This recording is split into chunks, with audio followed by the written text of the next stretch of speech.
Hey there, David Teal in the Popwood shop, and it's time to talk router bits. So, you just spent 120 bucks or so on a new trim router. Excellent, good choice. You're going to use it a lot. Now the question is, what bits do you buy? If you're in the store, you're going to find this maybe $15 set for around 50 bucks. Seems like a pretty good deal, and it really isn't a bad deal because you've got a lot of different bits in there that you'll use many, many times.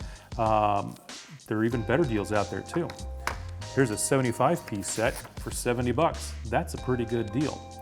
But you can look at other sets that are 5 pieces for $100. Now that should make you go, and wonder why there's a difference.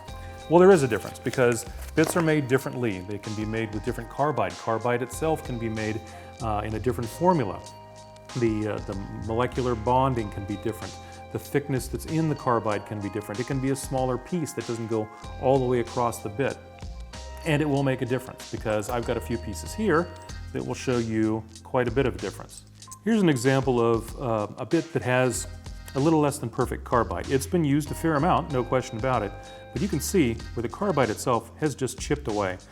There's not a whole lot of carbide set into the base of the wing cutter in this case, but with use, it starts to chip away. That's a cheaper carbide, so that's something that, well, you're gonna pay for twice, and you'll wanna do that. Better carbide, this is a 15-year-old bit that may have been touched up once or twice, but you can see that carbide is still in great shape, runs all the way down to the length here. It's a good, thick piece of carbide, and it's gonna hold an edge for a long time. That's worth your money. One other option, of course, you'll see these bits. Well, there's no carbide on this guy. This is a high-speed steel, if you're lucky, bit that doesn't even have a bearing on it to guide it. This is, well, it isn't sharp anymore. You're not gonna cut wood, you can't even cut your fingers. So this may be a great economy bit, but walk away from it. So that's carbide in a nut. Let's look at something else.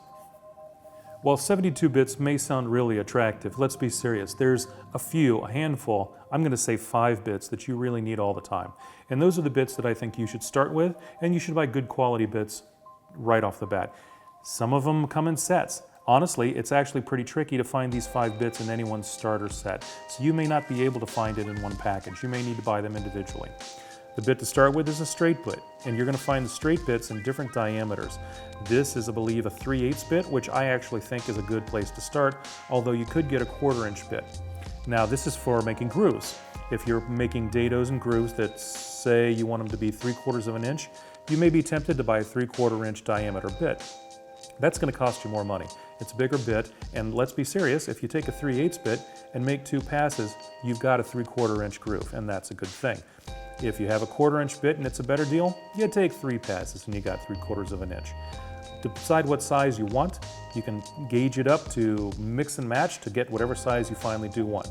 So that's a straight bit. That's a good place to start. And if you've got your guide set on it correctly, you can use this as a trim bit too, to get veneer right up against the edge of something, laminate in some cases too. So this is a multi-purpose bit.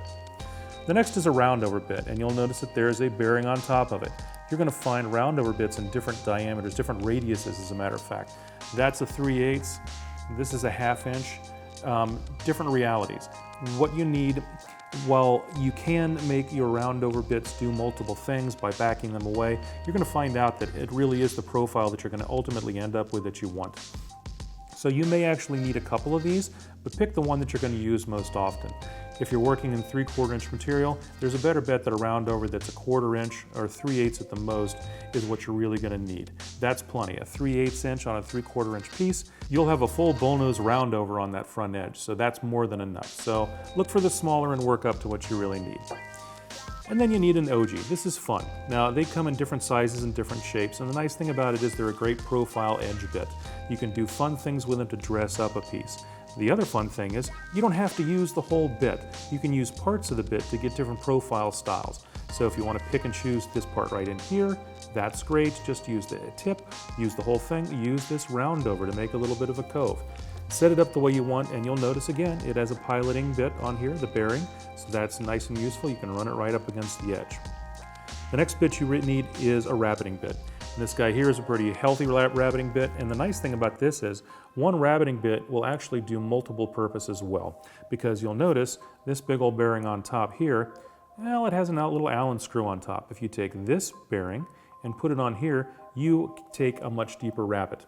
You can have a set of bearings that can work into the same rabbeting bit, and different sizes will be achieved comfortably. So a good rabbeting bit is a good thing to do. One more profile bit, it's a chamfer bit. And again, these are going to come in different angles and sizes, so you might want to figure out which one you want and take it from there. You may need more than that, more than the one, but a couple of sizes won't kill you. Pick the one that you like the most. So this is my quick 5-piece set that I think that you could start with. Now let me say something about routers quick before we leave. So on your trim router, which will do most of the things that you want to do in the world, you're going to find out that it has a 1/4-inch shank collet. That's great. You can do an awful lot of things with a 1/4-inch bit. There are, again, hundreds and hundreds of profiles that'll work fine in that 1/4-inch shank. Now you're going to hit a point where there's going to be too much mass in that router bed to work in a 1/4-inch comfortably. Something like this. This is too much bit for a 1/4-inch. That's why it has a 1/2-inch shank. It's not going to work in this router. You're going to need to look for something that's a little bigger, like this guy here. This is a 1.5 horse router. It has the capability to run that 1/2-inch bit, but you know what? It also has the capability to run the 1/4-inch bit, because these are sold with both 1/4-inch and 1/2-inch collets. So you get a great tool for that too. Doesn't mean you have to start there, but eventually you may want to get there. So that's our quick look at router bits, or at least the router bits that you should start with. Again, that 5-piece set, or the individual pieces that become your 5-piece set, it's a great place to start. Buy decent quality and they'll take care of you. But if you see the $50 set and it's just really, really tempting, it's not a bad deal either. I'm saying both. How about that? Thanks for watching.